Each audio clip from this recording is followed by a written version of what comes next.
Welcome to all of you in this video. Today we will discuss about मयट suffix.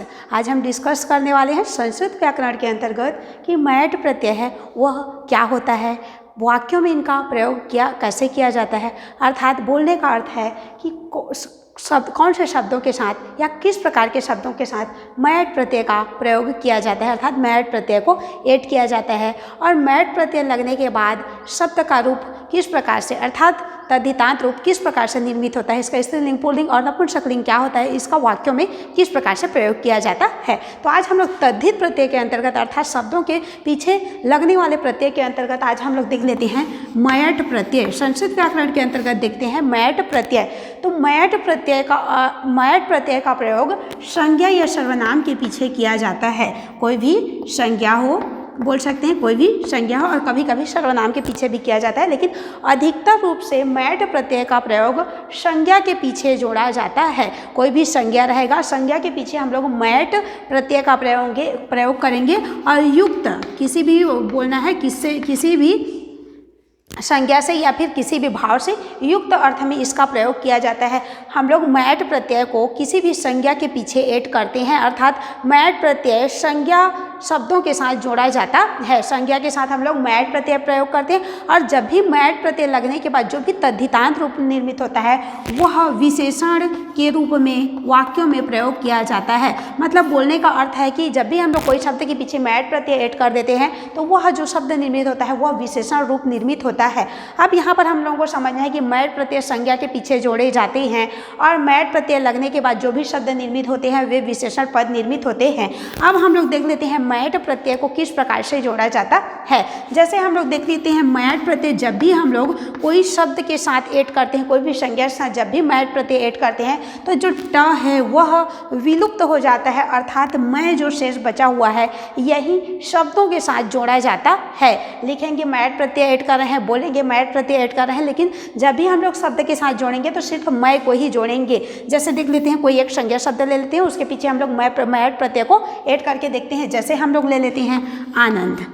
आनंद पर हम लोग मयट प्रत्यय use करते हैं। तो यहाँ पर देखिए आनंद एक संज्ञा शब्द ले लिए हैं, आनंद इस पर मयट प्रत्यय ऐड करेंगे तो यह हम लोग का हो जाएगा आनंद। और चूंकि मयट प्रत्यय में मैं को ही जोड़ा जाता है तो यह हम लोग का हो गया मैं। और जो ट है वह एक प्रकार से लुप्त या गायब हो जाता है, बोल सकते हैं। अब यह हम लोग का बन गया आनंद पर मयट प्रत्यय ऐड किए तो यह हम लोग का हो गया आनंदमय। अब यहाँ पर देखिए आनंद मतलब खुशी या प्रसन्नता। अब यहाँ पर देखिए आनंद खुशी हर्ष या प्रसन्नता बोल सकते हैं। अब आनंद में जब हम लोग मयट प्रत्यय प्रयोग कर दिए हैं तो यह आनंदमय एक विशेषण रूप बन गया है। आनंदमय का अर्थ है आनंद से युक्त या आनंद से परिपूर्ण, आनंद से संबंधित भी बोल सकते हैं, लेकिन सबसे बेस्ट अर्थ में आनंद से युक्त, अर्थात बोलने का अर्थ है कि मयट प्रत्यय का प्रयोग युक्त अर्थ में किया जाता है। आनंद से युक्त, दुख से युक्त, सुख से युक्त, प्रकाश से युक्त, अंधकार से युक्त, या बोल सकते हैं आम से युक्त, तिल से युक्त, सोने से युक्त, जल से युक्त। तो इस युक्त अर्थ में हम लोग मयट प्रत्यय का प्रयोग करते हैं। कभी कभी हम लोग युक्त के साथ संबंधित अर्थ में भी मयट प्रत्यय का प्रयोग करते हैं, जैसे आनंद से संबंधित। तो इस प्रकार से हम लोगों ने सीखा कि मयट प्रत्यय जब भी हम लोग ऐड करते हैं कोई भी शब्द के साथ तो सिर्फ मैं को ही जोड़ते हैं और जो ट है वह विलुप्त हो जाता है। अब यहाँ पर देख लें कितने, यह तो हम लोगों का रूप बन गया, जो भी बोल सकते हैं मयट प्रत्यय लगने के बाद तद्धितांत रूप। अब यहाँ पर देखेंगे जो रूप बना है इसका पुल्लिंग और स्त्रीलिंग और नपुंसकलिंग में कैसा रूप बनता है। तो देखिए इसका पुल्लिंग रूप होगा आनंदमय। बोलने का अर्थ है कि आनंदमय है, इसमें विसर्ग डाल दिया तो यह हम लोगों का पुल्लिंग रूप एक वचन बन गया। आनंदमय है, इसका पुल्लिंग रूप बना आनंदमय। स्त्रीलिंग रूप बनाएंगे तो आनंदमयी।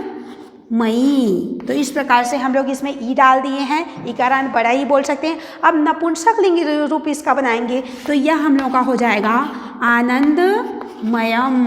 तो इस प्रकार से हम लोग इसका पुल्लिंग, स्त्रीलिंग और नपुंसकलिंग रूप बनाते हैं। बोलने का अर्थ है कि यह जो मयट प्रत्यय लगेगा तो हम लोग मैं को ही शब्दों के पीछे जोड़ते हैं। अगर इसको पुल्लिंग में जोड़ते हैं तो मयः जोड़ देंगे, स्त्रीलिंग में ऐड करेंगे तो मयी ऐड करेंगे और नपुंसकलिंग में ऐड करेंगे तो मयम ऐड करते हैं। जैसे जानने के लिए हम लोग देख लेते हैं, जैसे ममता है, हम लोग पास एक शब्द है ममता। ममता से युक्त अगर बोलना है किसी पुल्लिंग को तो ममतामयः, स्त्रीलिंग में ममतामयी और नपुंसकलिंग में ममतामयम्। मतलब बोल सकते हैं पुल्लिंग में मयः, स्त्रीलिंग में मयी और नपुंसकलिंग एक वचन रूप में मयम ऐड किया जाता है।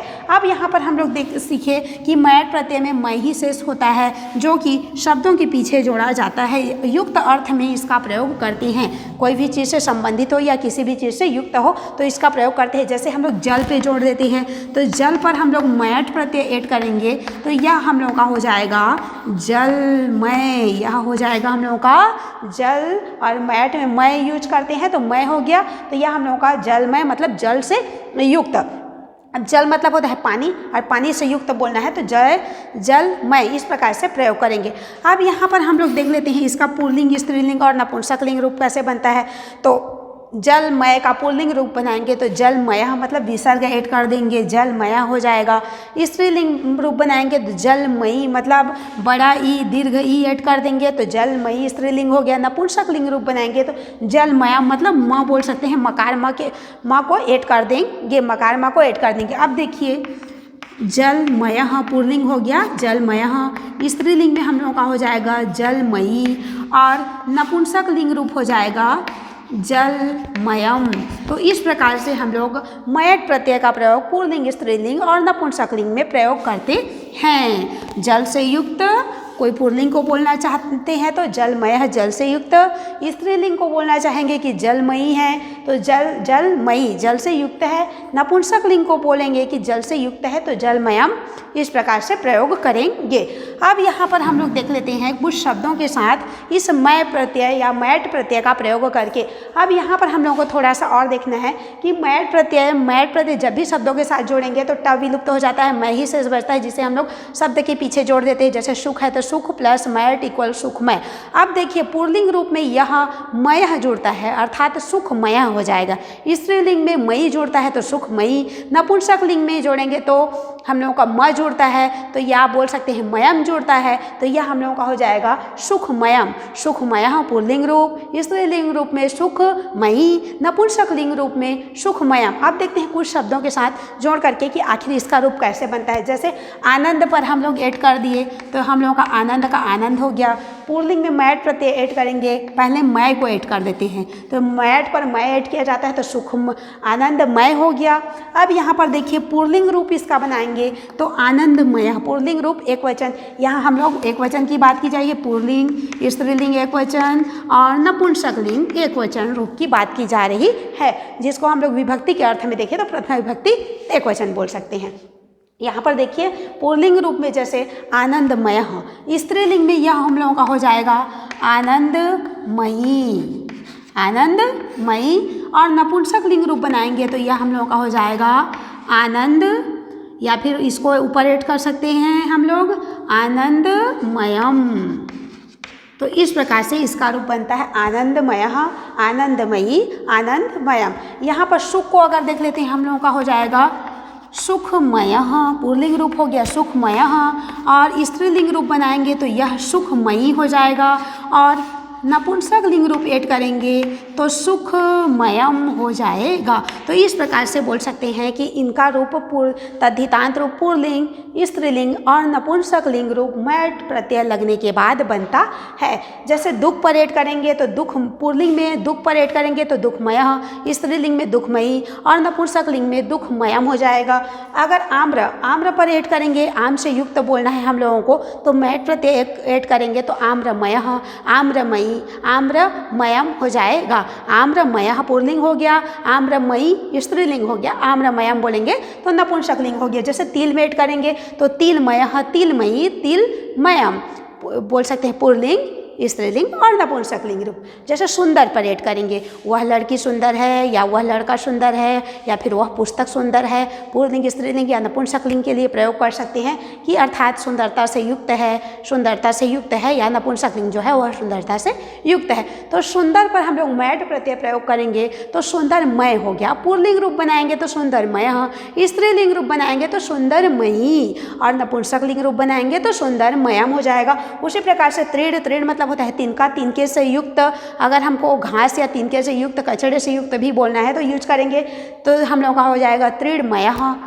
स्त्रीलिंग बनाएंगे तो तृणमयी, नपुंसकलिंग रूप बनाएंगे तो तृणमयम हो जाएगा। उसी प्रकार पवित्र पर करेंगे तो पवित्रमयः, पवित्रमयी और पवित्रमयम। इस प्रकार से हम लोग इसका रूप बनाते हैं। कुछ और शब्दों में देखते थे, जैसे वह राममय है, वह राम से संबंधित है या वह राम से युक्त है, तो राममय पुल्लिंग हो गया, स्त्रीलिंग में राममयी हो गया और नपुंसकलिंग में राममयम हो जाता है। जैसे हम लोग देख लेते हैं अंधकार से युक्त, अंधकार से युक्त हमें बोलना है कि जो रात्रि है वह अंधकार से युक्त है, या आप बोलना है सीधा कि अंधकार से युक्त, तो हम लोग पुल्लिंग में प्रयोग करेंगे तो अंधकारमयः, स्त्रीलिंग पर प्रयोग करेंगे तो अंधकारमयी हो जाएगा और नपुंसक लिंग में यह अंधकारमयम हो जाएगा। तो इस प्रकार से हम लोग जितने भी शब्द हैं उनके पीछे यहाँ पर मैट प्रत्यय का प्रयोग कर सकते हैं पुल्लिंग, स्त्रीलिंग और नपुंसक लिंग रूप बनाने के लिए।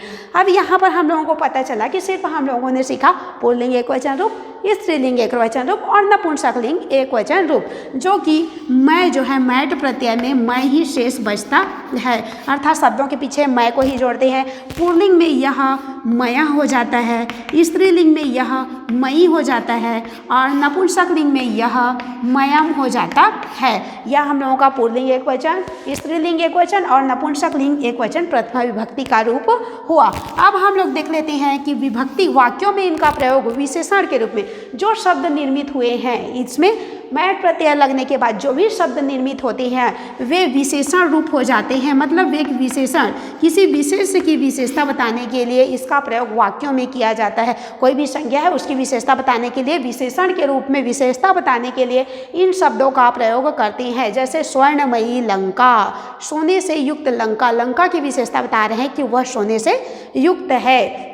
जैसे अंधकारमयी रात्रि, रात्रि की विशेषता है कि वह अंधकार से युक्त है, तो विशेषण के रूप में इसका प्रयोग किया जाता है। अब हम लोग सीखेंगे कि यह तो हम लोगों का हो गया पुल्लिंग और प्रथमा विभक्ति एकवचन रूप। तो इसका जो शब्द निर्मित हुआ है, पुल्लिंग शब्द जो निर्मित हुआ है मैट प्रत्यय लगने के बाद, इसका रूप विभक्ति के अर्थ में एकवचन, द्विवचन, बहुवचन और पुल्लिंग रूप इसका देखेंगे तो इसका रूप बालक की तरह चलता है। जैसे बालक का रूप चलता है बालकः, बालका, बालकाः, तो जैसे हम लोग लिख लेते हैं बालकः और बालकौ और हो जाता है हम लोगों का बालकाः, बालकः, बालकौ, बालकाः, बालकं, बालकौ, बालकान्, बालकेन, बालकाभ्यां, बालकैः, बालकाय, बालकाभ्यां, बालकेभ्यः, बालकात्, बालकाभ्यां, बालकेभ्यः, बालकस्य, बालकयोः, बालकानां, बालके, बालकयोः, बालकेषु, हे बालक, हे बालकौ, हे बालका। मतलब बोलने का अर्थ है कि विभक्ति के अर्थ में प्रथमा से लेकर के सप्तमी या संबोधन तक जिस प्रकार से बालक का रूप चलता है, उसी प्रकार से मैट प्रत्यय लगने के बाद जो पुल्लिंग रूप निर्मित, तद्धितांत रूप निर्मित हुए हैं, इनका रूप बालक की तरह चलता है। यहाँ पर देखिए जलमय है, मान लेते हैं हम लोग के पास है जल, जल पर हम लोग मैट प्रत्यय प्रयोग किए हैं, तो प्रथमा विभक्ति का पहले एकवचन, द्विवचन और बहुवचन रूप को ही बना करके देख लेते हैं। तो यह हम लोगों का हो जाएगा जल पे मैट प्रत्यय ऐड करेंगे तो पुल्लिंग में रूप बना रहे हैं जलमयः। यहाँ पर देखिए जलमयः, उसी प्रकार से हम लोगों का हो जाएगा जलमयौ और जलमयाः। इस प्रकार से इसका रूप बनेगा। जैसे आनंदमयः, आनंदमयौ, आनंदमयाः, सुखमयः, सुखमयौ, सुखमयाः। तो इस प्रकार से जिस प्रकार से बालक का रूप चलता है प्रथमा से सप्तमी तक, इसी प्रकार से इसका रूप चलता है। जैसे जलमयः, जलमयौ, जलमयाः, जलमयं, जलमयौ, जलमयाः। जैसे बालकः, बालकौ, बालकाः, बालकं, बालकौ, बालकान्। तो जलमयः, जलमयौ, जलमयाः, जलमयं, जलमयौ, जलमयान्, जलमयेन, जलमयाभ्याम, जलमयैः। अर्थात बोलने का अर्थ है कि जिस प्रकार से बालक का रूप चलता है उसी प्रकार से इसका रूप भी चलता है। और सुख है तो सुखमयः, सुखमया और सुखमयाः।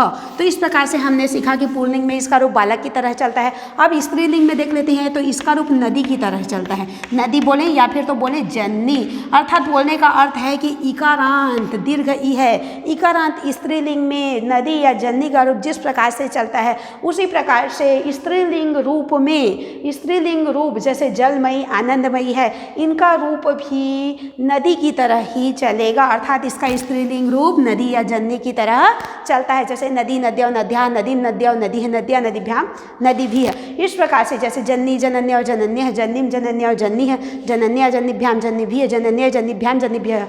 अर्थात बोलने का अर्थ है कि जिस प्रकार से जननी या नदी का रूप चलता है उसी प्रकार से स्त्रीलिंग में जो तद्धितांत रूप जैसे जलमयी, आनंदमयी है, इनका रूप भी जननी की तरह ही चलेगा। जैसे हम लोग देख लेते हैं जननी प्रथमा विभक्ति को ही देख लेते हैं, एक वचन, द्विवचन और बहुवचन। जननी, जनन्यो और जनन्य। जननी, जनन्य और जनन्य, या बोल सकते हैं नदी, नद्यो, नद्य। नदी, नद्यो, नद्य, प्रथमा विभक्ति की बात की जा रही है। और बाकी विभक्तियों में भी जिस प्रकार से नदी का रूप चलेगा, जैसे नदी, नद्यो, नद्य, नदी, नद्यो, नदी है, तो उस प्रकार से हम लोग आगे भी इसका विभक्ति रूप बना सकते हैं। तो यहाँ पर देखिए हम लोग जलमयी है, आनंदमयी है, जैसे जलमयी पर ऐड करेंगे तो यह हम लोगों का हो जाएगा जलमयी, जलमयो और जलमयः, जलमयः। तो इस प्रकार से इसका रूप बनता है। देखिए जननी, जनन्य और जनन्य, नदी, नद्य और नद्यः, जिस प्रकार से रूप चलता है उसी प्रकार से जो तद्धितांत रूप हुए हैं, रूप निर्मित हुए हैं स्त्रीलिंग में, उनका रूप भी नदी की तरह चलता है। जलमयी, जलमयो, जलमयः, आनंदमयी, आनंदमयो, आनंदमयः, सुखमयी, सुखमयो, सुखमयः। अगर अंधकार पर ऐड करेंगे तो अंधकारमयी, अंधकारमयो, अंधकारमयः। अगर हम लोग ऐड करेंगे ममता पर, ममतामयी माता, ममतामयी जननी हम लोगों को बोलना है, तो जलमयी या ममता, ममतामयी, ममतामया, ममतामयः। तो इस प्रकार से हम लोग इसका प्रयोग करेंगे। अब द्वितीय विभक्ति में भी जैसे जननी, जनन्य और जन्यः, जन्निम, तो यहाँ हम लोगों का हो जाएगा जलमयीम, जलमयीम। तो इस प्रकार से हम लोग इसका प्रयोग करते हैं। बाकी अन्य विभक्तियों में भी आप इनका रूप नदी की तरह ही चला सकते हैं। जिस प्रकार से नदी का चलेगा उसी प्रकार से इनका रूप चलेगा। अब हम लोग देख लेते हैं नपुंसक लिंग में। नपुंसक लिंग में ये तो हम लोग का जननी की तरह हो गया स्त्रीलिंग में। अब नपुंसक लिंग में इसका रूप फल या ज्ञान या गृह, बोलने का अर्थ है अकारांत नपुंसक लिंग। जिस प्रकार से फल का रूप चलता है उसी प्रकार से नपुंसक लिंग में, नपुंसक या बोल सकते हैं नपुंसक लिंग में इसका रूप फल की तरह चलेगा। अर्थात मैट प्रत्यय लगने के बाद जो हम लोगों का रूप निर्मित हुआ है नपुंसक लिंग में, उसका रूप फल की तरह चलेगा। जैसे हम लोगों का फल का रूप चलता है फलम, फले और फलानी, फलम, फले, फलानी, ज्ञानम, ज्ञाने, ज्ञानानी, जिस प्रकार से चलाते हैं फलम, फले, फलानी, गृहम, गृह, गृहाणी, जिस प्रकार से रूप चलता है उसी प्रकार से जो शब्द नपुंसक लिंग में हम लोगों का निर्मित हुए हैं एक वचन, इनका रूप भी हम लोगों का फल की तरह ही चलता है। जैसे फलम, फले, फलानी, तो यह हम लोगों का हो जाएगा जलमयम, जलमये और जलमयानी। जलमयम, जलमय, जलमयानी। अगर आनंद में हम लोग ऐड करेंगे तो आनंदमयम, आनंदमय, आनंदमयानी। चतुर पर ऐड करेंगे तो चतुर्मयम, चतुर्मय, चतुर्मयानी। अगर प्रकाश पर ऐड करेंगे तो प्रकाश से युक्त है बोलेंगे, एक को बोलेंगे तो प्रकाशमयम हो जाएगा। दो की नपुंसक लिंग को प्रकाश से युक्त है बोलेंगे तो यह हम लोग का प्रकाशमय। अगर किसी बहुवचन को या बहुत तीन या तीन से अधिक को बोलना है तो यह प्रकाशमयानी। तो इस प्रकार से हम लोग एक वचन, द्विवचन और बहुवचन रूप इसका बना सकते हैं। यह हम लोग का एक वचन रूप हो गया, ये हम लोग का द्विवचन रूप हो गया, ये बहुवचन रूप हो गया। एक वचन किसी एक की विशेषता बताने के लिए प्रयोग करेंगे, द्विवचन दो की विशेषता बताने के लिए, और बहुवचन में बहुतों की विशेषता बताने के लिए हम लोग इसका प्रयोग करेंगे। ये तो हम लोग का प्रथमा विभक्ति हो गया, एक वचन, द्विवचन, बहुवचन। द्वितीय विभक्ति में जैसे फलम, फले, फलानी, द्विवचन में भी हम लोगों का होता है फलम, फले, फलानी, तो जलमयम, जलमय, जलमयानी हो जाएगा। फिर अगर तृतीय विभक्ति की बात करें तो हम लोगों का फलेन, फलाभ्याम, फलैः, तो जलमय, फलेन, फलाभ्याम, फलैः, तो हम लोगों का जलमयन, जल और बोल सकते हैं जलमयाभ्याम, जलमयः। तो इस प्रकार से हम लोग बोलने का सीधा अर्थ है कि जिस प्रकार से फल का रूप चलता है फलम, फले, फलानी, फलम, फले, फलानी, फलेन, फलाभ्याम, फलैः, फलाय, फलाभ्याम, फलेभ्यः, फलात्, फलाभ्याम, फलेभ्यः, फल से फल्यो, फलानाम, फले, फल्यो, फलेषु। तो इस प्रकार से जिस प्रकार से फल का रूप चलता है उसी प्रकार से जलमयम, आनंदमयम, सुखमयम का भी फलम के समान ही इसका रूप चलेगा। जैसे फल के जगह पर हम लोग जलमय ऐड कर देंगे, आप फलम के जगह पर जलमयम ऐड कर देंगे, फल का रूप जैसे चलेगा उसी प्रकार से जलमय नपुंसक लिंग में इसका रूप चलता है। अब हम लोग इनको तो समझ चुके कि इसका रूप जननी की तरह चलता है स्त्रीलिंग में, और पुल्लिंग में बालक की तरह चलता है, और नपुंसक लिंग में फल के समान इनका रूप चलता है। अब हम लोग वाक्यों में प्रयोग करके देख लेते हैं कि आखिर इनका वाक्यों में प्रयोग कैसे किया जाता है। जैसे हम लोग स्वर्णमयी लंका, हम लोग बोलते हैं कि स्वर्णमयी लंका, सोने से युक्त लंका, स्वर्णमयी लंका। लंका की हम लोग विशेषता बता रहे हैं, चूंकि लंका स्त्रीलिंग है, एक वचन है, प्रथमा विभक्ति, लंका एक वचन स्त्रीलिंग है, तो यह हम लोग स्वर्ण पर मयट प्रत्यय ऐड किए हैं तो यह हम लोगों का हो गया है स्वर्णमयी। स्वर्णमयी लंका, एक लंका की विशेषता बता रहे हैं कि वह सोने से युक्त है। या हम लोग इसको वाक्यों में, ये हम लोग का तो पद बन गया, वाक्यों में इसका प्रयोग करेंगे तो जैसे लिख सकते हैं सा स्वर्णमयी लंका अस्ति, वह सोने से युक्त लंका है, वह सोने से युक्त लंका है। हम लोग लंका यहाँ पर विशेष्य है और विशेषण अर्थात विशेषण मैट प्रत्यय लगा करके संज्ञा को विशेषण बना दिए हैं। तो स्वर्ण से यह स्त्रीलिंग है तो यह स्त्रीलिंग हो गया। ये पुल्लिंग रहता तो इसको पुल्लिंग करते हैं, नपुंसकलिंग रहता तो इसको नपुंसकलिंग करते हैं हम लोग। पुल्लिंग प्रथमा विभक्ति एकवचन के अनुसार ही आप स्वर्णमयी लंका, सा स्वर्णमयी लंका अस्ति, वह सोने से युक्त लंका है, वह सोने से युक्त लंका है। तो इस अर्थ में हम लोग प्रयोग करेंगे।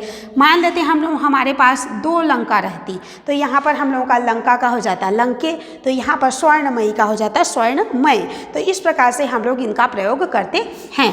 अब आगे देख लेते हैं पुल्लिंग में आखिर इसका प्रयोग कैसे करेंगे।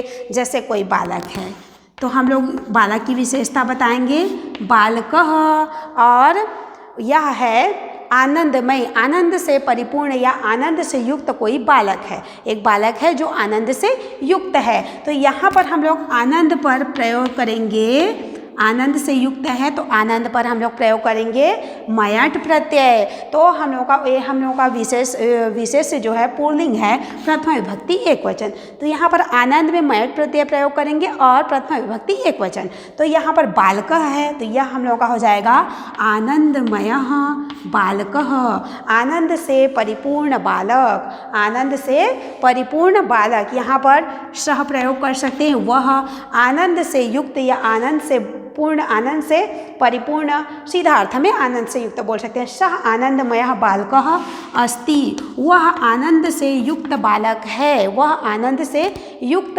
बालक है, वह आनंद से युक्त बालक है। तो सह आनंदमयः बालकः अस्ति। यहाँ पर देखिए आनंद से युक्त 2 बालक हैं अगर हम लोगों को बोलना है तो यहाँ पर बालका और 2 बालक हैं तो यह हम लोगों का हो जाएगा आनंदमयो, और सह के जगह पर लिख सकते हैं तौ, सह तौ, तौ आनंदमय बालकाओ। और यहाँ पर हम लोग प्रयोग करेंगे स्तः, जो 2 हैं वे आनंद से युक्त बालक हैं। अब यहाँ पर देख लेते हैं हम लोग, जैसे इसको बहुवचन रूप भी बना सकते हैं। अब हम लोग देख लेते हैं नपुंसक लिंग में कैसे प्रयोग करेंगे। जैसे मधुर फल, मधुरता से युक्त फल है, हमारे पास है एक मधुरता से युक्त फल, तो यहाँ पर मधुर पर हम लोग ऐड करेंगे मयट प्रत्यय। तो मधुर फल, चूँकि फल मधुर फलम, चूँकि फलम जो है वह हम लोगों का है नपुंसक लिंग एक वचन, तो इसमें मधुर पर मयट प्रत्यय ऐड करेंगे नपुंसक लिंग एक वचन के रूप में। तो नपुंसक लिंग रूप में देखिए मधुर, और यह हम लोगों का हो जाएगा मयम, मधुर मयम फलम, मधुरता से युक्त फल, मधुरता से युक्त फल। और अस्ति प्रयोग कर सकते हैं, एक है तो मधुरता से या मीठा बोल सकते हैं, मीठे से युक्त फल है। तो इस प्रकार से हम लोग इसका नपुंसक लिंग रूप प्रयोग करते हैं। अब यहाँ पर देख लेते हैं जैसे प्रकाशमय, यहाँ पर देखिए प्रकाश से युक्त, प्रकाशमय, प्रकाश से युक्त, कोई बालक के विषय में बारे में भी बोल सकते हैं सह, वह की विशेषता, कोई सर्वनाम के विषय में भी बोल सकते हैं सह। जैसे देखिए सह मतलब वह, कोई पुल्लिंग के लिए है सह, वह प्रकाशमय, वह प्रकाश से युक्त अस्ति, वह प्रकाश से युक्त है। यहाँ पर देखिए सह प्रकाशमय अस्ति, वह प्रकाश से युक्त है। अगर हम लोग इसका द्विवचन रूप प्रयोग करना चाहें तो सह का हो जाएगा तौ, 2 के बारे में 2 हो गया, और यह हम लोग का हो जाएगा प्रकाशमयो, तौ प्रकाशमयो, और यह हम लोगों का हो जाएगा स्तः, 2 प्रकाश से युक्त हैं, वे 2 या फिर 2 जो है पुल्लिंग है वे 2 प्रकाश से युक्त हैं। यहाँ पर हम लोग बालकः प्रयोग कर सकते हैं, यहाँ पर हम लोग 2 के लिए बालका प्रयोग कर सकते हैं। अब यहाँ पर देखिए सह तौ और ते, सह तौ ते, सह वह, तौ वे 2 और ते, सह तौ ते। तो मान लो हम लोग 3 के लिए, या फिर हम लोग यहाँ पर बालकाः, बहुत सारे बालक के लिए प्रकाश से युक्त है बोलना चाहें, या फिर तो और कोई संज्ञा ले सकते हैं जो प्रकाश से युक्त है। तो यहाँ पर देखेंगे तो यह हो जाएगा ते, और यह मयाः और सन्ति। चूँकि हम लोग यहाँ पर संख्या को प्रदर्शित कर रहे हैं तो इसके अनुसार ही हम लोगों का क्रिया का रूप भी चेंज हो रहा है, वे प्रकार से युक्त हैं। तो इस प्रकार से हम लोग इनका प्रयोग करते हैं। और यहाँ पर देखिए पुस्तकम, ठीक है, ज्ञान से युक्त पुस्तक, ज्ञान से युक्त पुस्तक है, कोई पुस्तक है वह ज्ञान से युक्त है, तो यहाँ पर हम लोग लिख लेते हैं पुस्तकम। पुस्तकम पुस्तक की विशेषता बताएंगे पुस्तकम, और यहाँ पर हम लोग ज्ञान पर बोलेंगे कि मयट प्रत्यय ऐड करेंगे, तो ज्ञानमय हम लोग का हो जाएगा ज्ञानमय हो गया।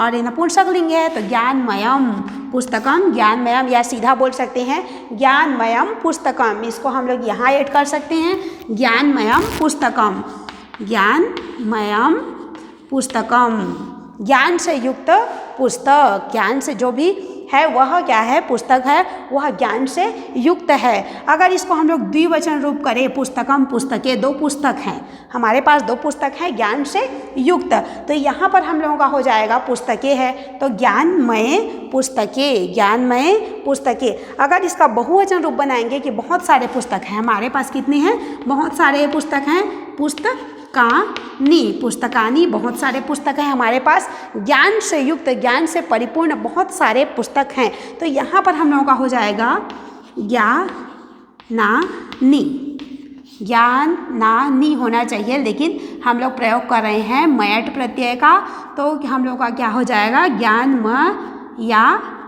अब यहाँ पर देख लीजिए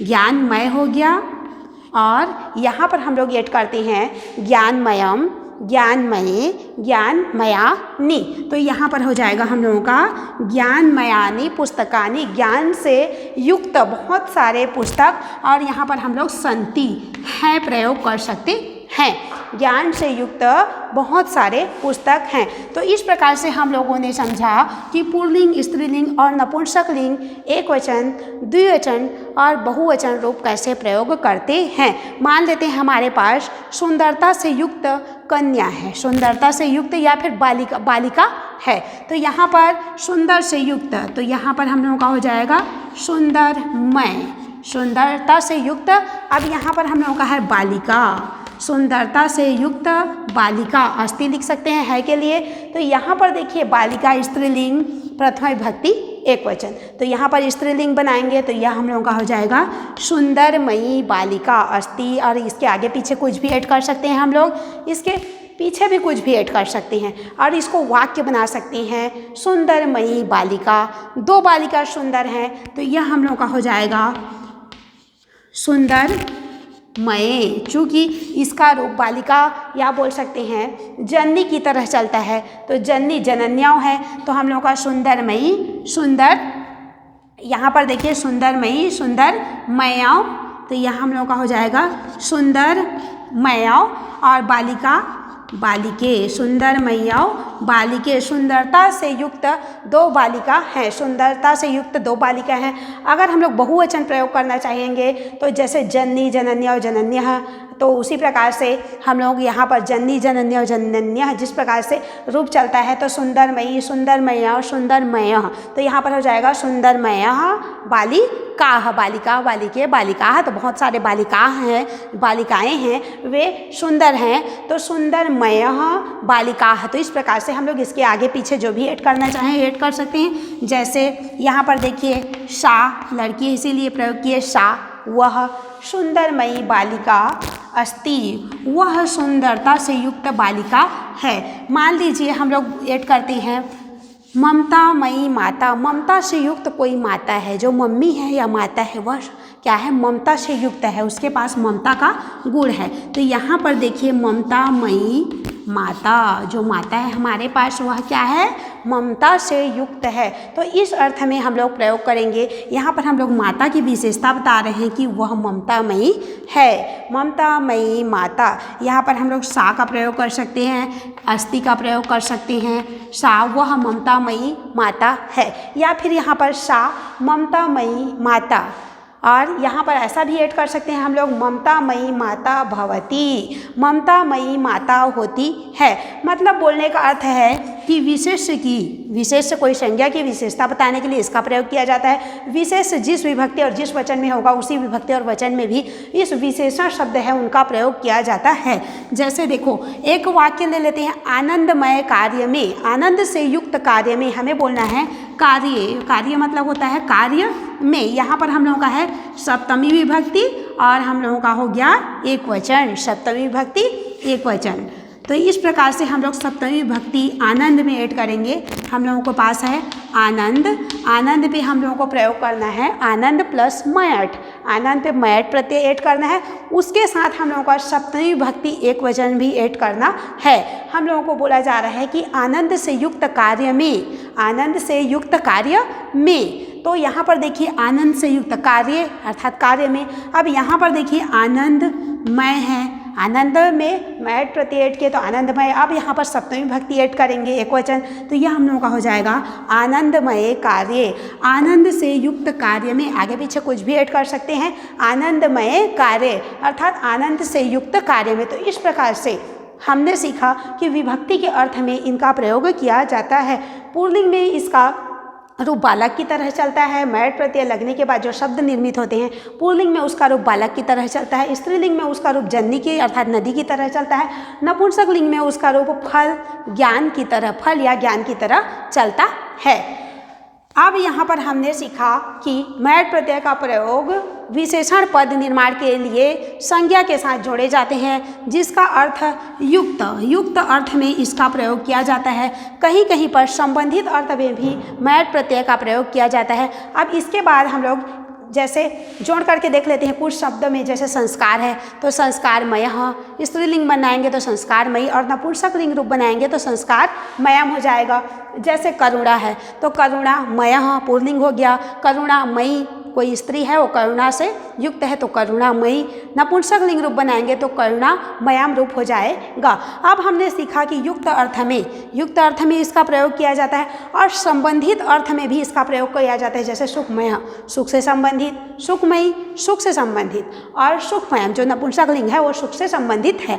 अब यहाँ पर देखिए ऋण के रूप में भी, ऋण के या रिलेशन के रूप में भी इसका प्रयोग किया जाए। जैसे हमारा एक प्रकार से बोल सकते हैं अपवाद के रूप में भी देख लीजिए। गो पर हम लोग प्रयोग करेंगे, गो मतलब गाय होता है, गो पर मयट प्रत्यय ऐड करेंगे तो यहाँ पर हम लोगों का हो गया गोमय अर्थात गाय से युक्त इसका अर्थ नहीं होगा। और बोलना भी चाहें तो गाय से युक्त भी बोल सकते हैं हम लोग। यहाँ पर देखिए गोमय का प्रयोग हम लोग सबसे अधिक रूप में गोबर के लिए प्रयोग करते हैं। गाय का जो गोबर है उसको हम लोग बोलते हैं गोमय। तो यह ऋण के रूप में, चिन्ह के रूप में कि गाय से रिलेटेड है, गाय से संबंधित है, तो इस अर्थ में ऋण के रूप में भी जैसे गोमय हो गया है, गोमय मतलब होता है गोबर, तो इस अर्थ में भी यहाँ पर देखिए गो पर मयट प्रत्यय ऐड लगा हुआ है तो गोमय अर्थात गोबर, तो ऋण के रूप में भी हम लोग मयट प्रत्यय का प्रयोग करते हैं। तो आज हमने सीखा कि मयट प्रत्यय जब भी ऐड करते हैं तो मैं ही शेष रहता है, मयट प्रत्यय में मैं ही शेष रहता है जो शब्द के पीछे जोड़ा जाता है। और हम लोग को अलग करने के लिए बोला जाता है, मान लीजिए यहाँ पर हम लोगों को दे दिया है जलमयी, एक शब्द है हम लोग पास जलमयी, इसमें बोला गया है कि प्रकृति और प्रत्यय अलग करो, या बोला गया कि शब्द और प्रत्यय अलग करो। तो यहाँ पर हम लोग जल का जल लिख देंगे और यहाँ पर ये तो हम लोग पास शब्द हो गया, मूल शब्द प्रकृति हो गया, प्लस को डालें या ना डालें इससे कोई मतलब नहीं है। अब यहाँ पर देखिए मई, तो मई कौन सा प्रत्यय का रूप है, तो मई हम लोगों का है मयट, तो यहाँ पर हम लोग ऐड करेंगे मयट। तो यह हम लोगों का हो गया प्रकृति अर्थात शब्द, मूल शब्द हो गया, उसमें हम लोग प्रत्यय यूज किए हैं मयट। हम लोग मई है तो यहाँ पर मई नहीं लिखेंगे, यहाँ पर मया है तो मया प्रत्यय नहीं लिखेंगे, मयम है तो मयम प्रत्यय नहीं लिखेंगे, बल्कि सीधा लिखेंगे कि मयट प्रत्यय इसमें ऐड है। जैसे जल में कौन सा प्रत्यय ऐड है, मयट प्रत्यय ऐड करने से हम लोग का जलमयी हुआ है। तो यहाँ से हम लोगों का मयट प्रत्यय पूर्ण होता है। Thank you.